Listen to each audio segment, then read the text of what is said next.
మూడు పండుగలు మనకి వరుసగా వస్తాయి. భోగి, సంక్రాంతి, కనుమ. ఈ మూడు వరుసగా అందరికీ గుర్తుకున్న విషయాలే. అయితే ఫస్ట్ సంక్రాంతి ముఖ్యంగా ఎలా వస్తుందంటే సంక్రమణం అంటే సూర్యుడు ఒక్కొక్క రాశిలో ఒక్కొక్క నెలలో ఒక్కొక్క రాశిలో ప్రవేశిస్తాడు సూర్య భగవానుడు. అయితే సూర్య భగవానుడు మకర రాశిలో ప్రవేశిస్తాడు మకర సంక్రాంతి రోజు. అంటే సంక్రాంతి రోజు మకర రాశిలో ప్రవేశిస్తాడు. వాస్తవానికి మనకు ప్రతి నెల సంక్రాంతి, ప్రతి నెల కూడా సంక్రాంతి. సంక్రాంతి అంటే సూర్యుడు సంక్రమించినటువంటి రోజు. అంటే సూర్య భగవానుడు ఒక్కొక్క నెల ఒక్కొక్క రాశిలో ప్రవేశిస్తాడు. మనకు మొత్తం 12 నెలలు ఉన్నాయి. అంటే మనకు 12 సంక్రాంతులు ఉన్నాయి వాస్తవానికి. అయితే ఇక మకర రాశిలో ప్రవేశించిన సందర్భాన్ని బట్టి మనం మకర సంక్రాంతి జరుపుకుంటున్నాం. ముఖ్యంగా మకర సంక్రాంతి అంటే ముఖ్యంగా ఇది మత సంబంధమైన పండుగ కాదమ్మా. అంటే కొంతమంది హిందువులు, ముస్లింలు, క్రైస్తవులు వాళ్ళకి ప్రత్యేకంగా కొన్ని పండుగలు ఉంటాయి. కానీ ఈ పండుగ అందరూ జరుపుకుంటారు. ప్రకృతి సంబంధమైనటువంటి పండుగ సంక్రాంతి. అంటే ముఖ్యంగా ఆ రోజు చక్కగా ఇక పండించినటువంటి ధాన్యం అంతా కూడా మన ఇంటికి వస్తుంది. అంటే అప్పుడే ఆ కొత్త ధాన్యంతో మనం అవి తింటే మనకి అరగదు. అందుకని ఏం చేస్తారట, బెల్లాన్ని కూడా కలుపుకొని ఆ బియ్యంతో పాటుగా బెల్లం కూడా కలుపుకొని చక్కగా పరమాన్నం, అరిసెలు ఇవి చేసుకొని తింటారు సంక్రాంతి రోజు. అది ఒక మన విశిష్టత, సంక్రాంతి పండుగ యొక్క విశిష్టత. ఈ భోగి పండుగ యొక్క విశిష్టత మనం తెలుసుకోవాలంటే ముఖ్యంగా మన చేతన్ సాయి 9th చూడడం ఆ అబ్బాయి ఆ భోగి విశిష్టత గురించి ముందుగా మనకు తెలియజేస్తున్నాడు. ఆ బాబుని ఆహ్వానిద్దాం. భోగి లేదా భోగి పండుగ అన్నది ఆంధ్రులు జరుపుకునే ఒక ముఖ్యమైన పండుగ. ఆంధ్రులు పెద్ద పండుగగా జరుపుకునే 3 రోజుల సంక్రాంతి పండుగలో మొదటి రోజును భోగి అంటారు. భోగి పండుగ సాధారణంగా జనవరి 13 లేదా జనవరి 14 తేదీలో వస్తుంది. దక్షిణాయనంలో సూర్యుడు రోజు రోజుకి భూమికి దక్షిణం వైపుగా కొద్దిగా దూరం అవుతూ దక్షిణ అర్ధగోళంలో భూమికి దూరం అవుట వలన భూమిపై బాగా చలి పెరుగుతుంది. ఈ చలి వాతావరణాన్ని తట్టుకునేందుకు ప్రజల సెగ కోసం బగబగా మండే చలి మంటలు వేసుకునేవారు. ఉత్తరాయణం ముందు రోజుకి చలి విపరీతంగా పెరగడం, ఈ చలి తట్టుకునేందుకు బగబగా మండే మంటలు అందరూ వేయటం వలన ఈ రోజుకు భోగి అనే పేరు వచ్చింది. భోగి పళ్ళు. చిన్నపిల్లలకు భోగి పళ్ళు పోస్తుంటారు. రేగి పళ్ళను తల మీద పోసి దీవిస్తారు. పిల్లల మీద ఉన్న చెడ్డ దృష్టి తొలగిపోతుందని భావిస్తారు. ఆ నారాయణుడి అనుగ్రహం లభిస్తుందని విశ్వసిస్తారు. తల పైభాగంలో బ్రహ్మరంధ్రం ఉంటుంది. భోగి పళ్ళను పోసి ప్రేరేపిస్తే పిల్లల జ్ఞానం పెరుగుతుందని విశ్వసిస్తారు. రేగిపళ్ళు, చెరుకు గడలు, బంతిపూలు, చిల్లర నాణాలను భోగి పండ్లను వాడతారు. ధన్యవాదాలు.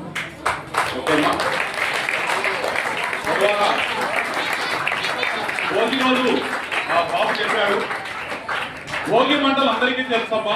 ఆ భోగి మంటల కార్యక్రమం మన పాఠశాల ప్రాంగణంలో కూడా చక్కగా రెడీ సిద్ధం చేశాము. వెళ్ళబోయే ముందు ఆ భోగి మంటలు మనం అందరం కూడా కాల్చుకున్నాం. తర్వాత భోగి పళ్ళకు సంబంధించిన పాట ఇప్పుడు జరగబోతుంది. అందరికీ తెలుసు భోగి రోజు భోగి పళ్ళు పిల్లల యొక్క తల మీద భోగి పళ్ళు పోస్తారు. అది ముఖ్యంగా భోగి పళ్ళు అంటే రేగు పళ్ళు, చిల్లర నాణ్యాలు, బంతిపూ రేపులు ఇవన్నీ కలిపి వీటిని భోగి పళ్ళుగా మనం తయారు చేస్తాం. ముఖ్యంగా ఈ భోగి పళ్ళు పిల్లల యొక్క శిరస్సు మీద పోస్తారు. దీన్ని భోగి పళ్ళ కార్యక్రమం అంటాం. అంటే ఆ రోజు నుంచి పిల్లలందరూ కూడా సుఖ సంతోషంగా ఆయురారోగ్యాలతో ఉండాలని సూర్య భగవానుడు వారందరినీ కూడా ఆశీర్వదిస్తాడు. సూర్య భగవానుడు ఆ భోగి పళ్ళ యొక్క కార్యక్రమం ఆ పిల్లలు వస్తున్నారు. ఆ భోగి పళ్ళ యొక్క కార్యక్రమాన్ని మీరంతా కూడా వీక్షించండి. చిన్న పిల్లల యొక్క శిరస్సు మీద బ్రహ్మానందం ఉంటుంది. ఆ బ్రహ్మానందం తగినట్టుగా భోగి పళ్ళు పోస్తారు. భోగి పళ్ళు అంటే రేగు పళ్ళు, ఇక బంతిపూ రేగులు, చిల్లర నాణ్యాలు, ఆ చెరుగళ్ళ యొక్క మొక్కలు ఇవన్నీ కలిపి మామూలుగా భోగి పళ్ళు అంటాం. ఆ భోగి పళ్ళను ఆ చిన్న పిల్లల యొక్క తల మీద పోస్తే సూర్య భగవానుడు వారికి ఆయురారోగ్యాలు, సిరి సంపదలు కలగాలని సూర్య భగవానుడు ఆశీర్వదిస్తాడు. అది భోగి పళ్ళ యొక్క ప్రత్యేకత.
పళ్ళు పోతాము రమణులారా ఆర్కే సార్ ఫోటోస్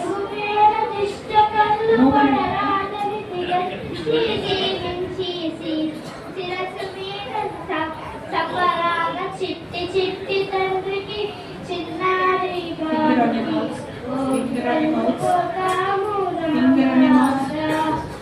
ముద్దు ముద్దు కూనకి బొరికాల కాకటి భోగి పళ్ళు పోతాము రమణులారా బామలారా భోగి పళ్ళు పోతాము రమణులారా. ధన్యవాదములు. సూర్య భగవాన్ తప్పకుండా ఈ పిల్లలకి ఆయుర ఆరోగ్యాలని అక్కడ తప్పకుండా సంపాదించాలని ఆకాంక్షిస్తున్నాను.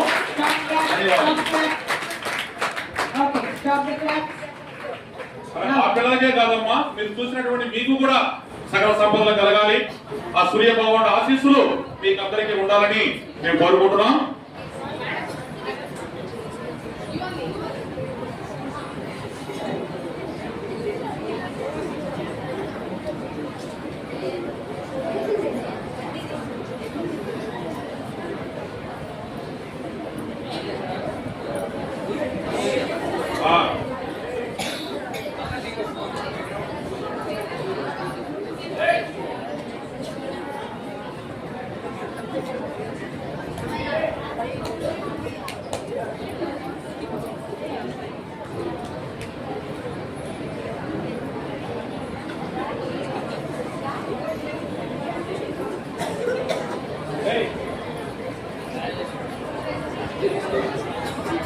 సో భాను సార్ భోగి పండుగ అయిపోయింది, తర్వాత ఏం చేద్దామంటారు? తర్వాత మేడం ముందుగా శాస్త్రీయ నృత్యం ప్రదర్శించడానికి 6th న్యూటన్ మహర్షిత అనే అమ్మాయి సిద్ధంగా ఉంది madam. All the cuties, thank you very much. ఒక్కసారి ట్రై చేయండి, అడిగి చూడండి ఎందుకు ఈరోజు అడగండి. ఓకే,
మీకు సంక్రాంతి రోజు మనకు హరిదాస్ వస్తూ ఉంటాడు.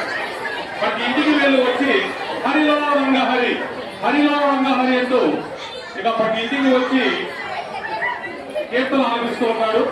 ఆలపించి ప్రతి ఇంటికి ముందు నిలబడి ఇక వాళ్ళు వేసేటువంటి భిక్షని యాచిస్తూ ఉన్నాడు. వాళ్ళు వేసేటువంటి ప్రసాదాన్ని తీసుకున్న తర్వాత ఇక మీరందరూ కూడా సుఖ సంతోషాలతో ఆయురారోగ్యాలతో ఉండాలని హరిదాసు అందరినీ ఆశీర్వదిస్తాడు. అటువంటి హరిదాసు మన ముందు వచ్చాడు. ఒకసారి కర్తాక్షరంతో హరిదాసును ఆహ్వానిద్దాం.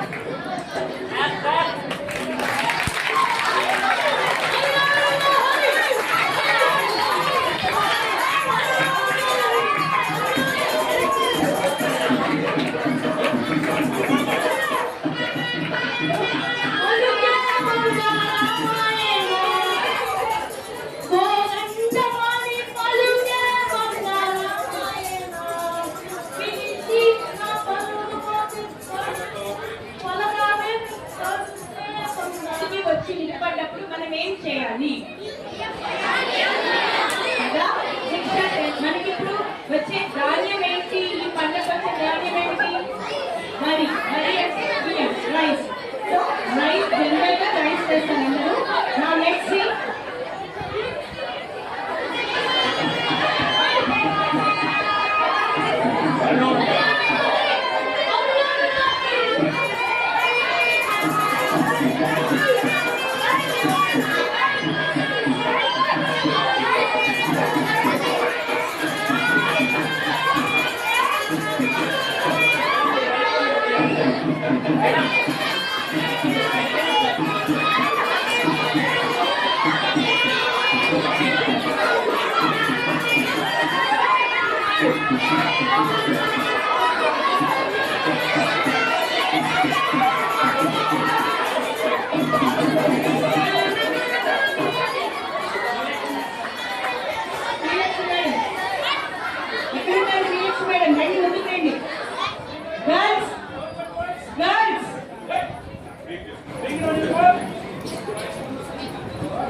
సంక్రాంతి పండుగ విశిష్టత ఏమిటి?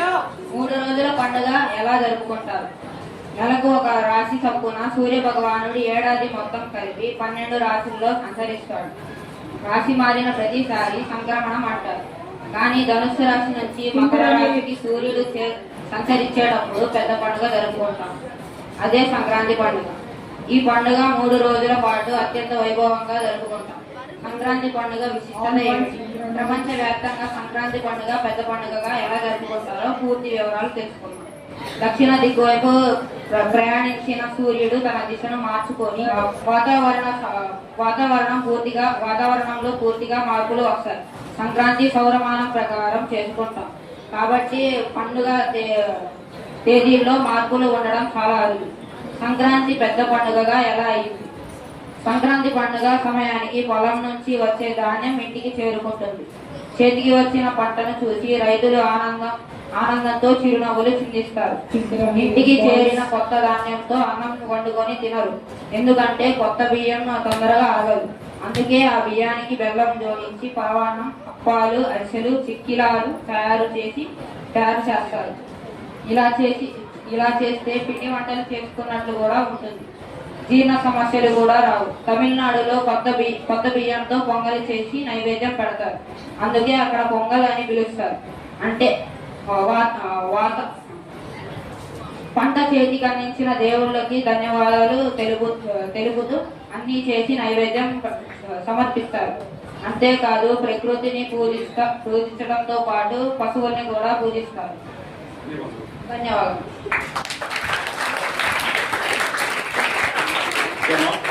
సంక్రాంతి యొక్క విశిష్టత గురించి చక్కగా వివరించాడు. ముఖ్యంగా సంక్రాంతికి కారణం ఏంటంటే సూర్య భగవానుడు అమ్మ. నేచర్, ప్రకృతి సూర్య భగవానుడు. మనం చక్కగా మన చేతికి పంట వచ్చిందంటే సూర్య భగవానుడి యొక్క ఆశీస్సులతోనే మన ఇంటికి పంట వస్తుంది. అందరూ కూడా సుఖ సంతోషాలతో ఉంటారు. అది ముఖ్యమైనటువంటి లక్ష్యము. తర్వాత నెక్స్ట్ సంక్రాంతి లక్ష్మీ రామమ్మ అనే గ్రూప్ సాంగ్ ఇక పాడటానికి మన 6th న్యూటన్ పిల్లలు మన ముందుకు వస్తున్నారు. వారిని ఆహ్వానిద్దాం. సంక్రాంతి లక్ష్మీ రామమ్మ సిరులిచ్చే తల్లి సంక్రాంతి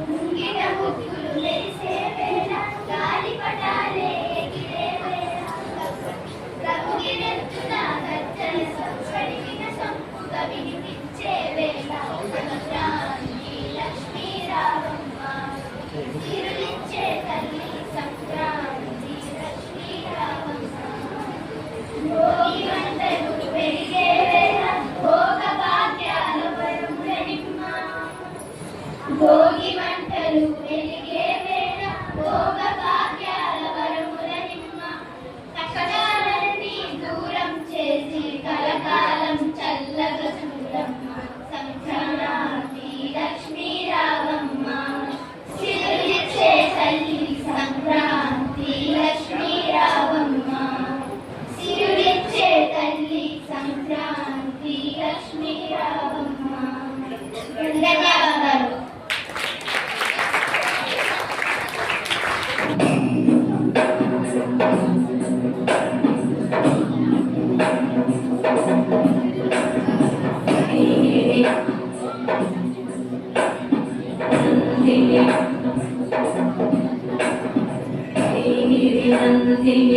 नन्दितमेदिनि विश्वविनोदिनि नन्दनुते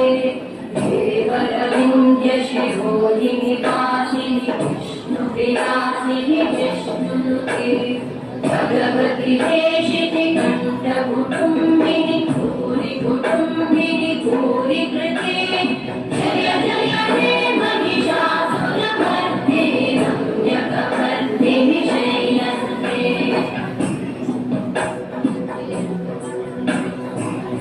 सुरवरवर्षिणि दुर्धरवर्षिणि दुर्मुखवर्षिणि वर्षरते भुवनपोषिणि शङ्करपोषिणि पूर्णशपोषिणि घोषरते तनुजनिरोषिणि दिविसुतरोषिणि दुर्मदशोषिणि सिन्धुसुते जय जय हे महिषासुरमर्दिनि रम्यकवर्दिनि शैलसुते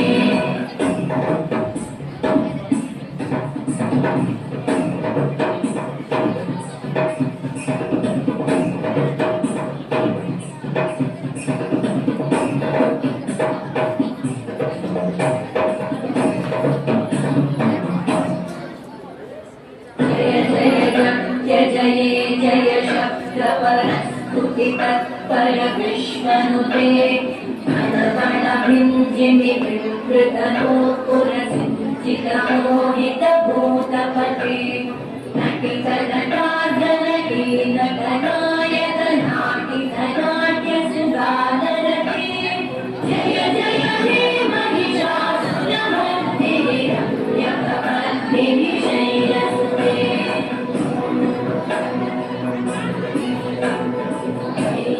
नन्दिनि नन्दितमेदिनि विश्वविनोदिनि नन्दनुते देवरविन्द्यशिरोधिनि वासिनि विष्णुविलासिनि विष्णुनुते भगवति देशिति कण्ठकुटुम्बिनि भूरि कुटुम्बिनि भूरि कृते जय जय हे महिषासुरमर्दिनि रम्यकवर्दिनि शैलसुते जय जय ఓకే, ధన్యవాదాలు.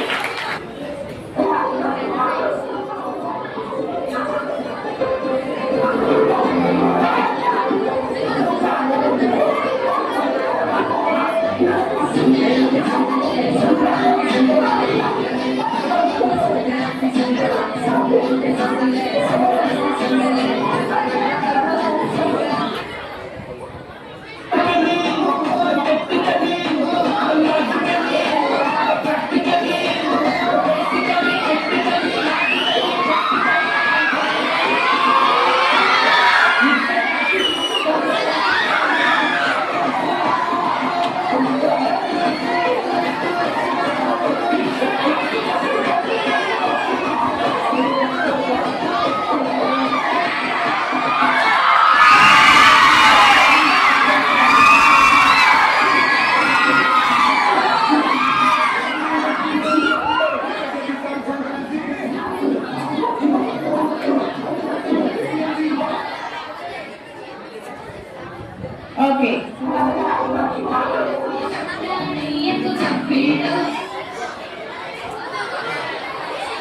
రారయ్యకు తప్పిళ్ళు ఆదిలండి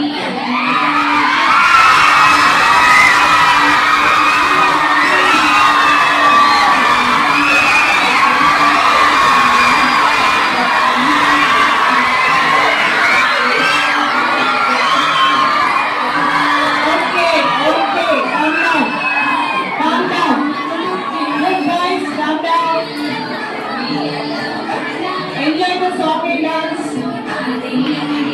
Girls,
భోగి సంక్రాంతి కనుమ మూడింటి ప్రత్యేకత దేనికదే అని చెప్పుకోవచ్చు. ముఖ్యంగా కనుమ పండుగను పశువుల పండుగ అంటారు. అందరూ చెప్పుకున్నట్లు సంక్రాంతి ముఖ్యంగా రైతన్నల సంతోషానికి మారుపేరైన పండుగ అని తెలిసింది. పండుగ పండి కొత్త చేతికి వచ్చి సంబరంలో ఉన్న రైతన్నలు ఎంతో గొప్ప నేస్తాలు పశువులు. కనుమ పండుగ రోజు ఉదయాన్నే పశువులను శుభ్రంగా కడిగి వాటికి పసుపు కుంకుమ పెట్టి మెడలో గజ్జలు పెట్టి కళ్ళకు ముగ్గులు వేస్తారు. పెన్సిల్ను పదముగా పెట్టినట్లు పశువుల కొమ్మలను పదులు చేస్తారు. ఆ కొమ్మలు అందరికీ శుభ మధ్యాహ్నం. నా పేరు దీక్ష. నేను భోగి మంటల గురించి చెప్పబోతున్నాను. శాస్త్రీయ కారణాల ప్రకారం సూర్యుడు దక్షిణయానం కాలంలో భూమికి దూరంగా ఉండటంతో ఉష్ణోగ్రతలు తగ్గి చలి తీవ్రత పెరుగుతుంది. గజగజ వణికించే ఈ వాతావరణాన్ని తట్టుకునేందుకు, చలి బాధలను తప్పించుకునేందుకు దక్షిణయానంలో తాము పడిన కష్టాలు బాధలను తట్టుకునేందుకు ఉత్తరయాన కాలంలో సుఖ సంతోషాలను ఆశిస్తూ భోగి మంటలను వేస్తారు. ఈ మంటల్లో ఆవు పిడకలు, ఇంట్లోని పాత బట్టలు, పాత చెక్క, పాత వస్తువులను వేస్తారు. మనలోని చెడును తగులబెట్టి మంచి పెంచుకోవడమే ఈ భోగి మంటల అంతరార్థం. ధన్యవాదాలు.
Bye.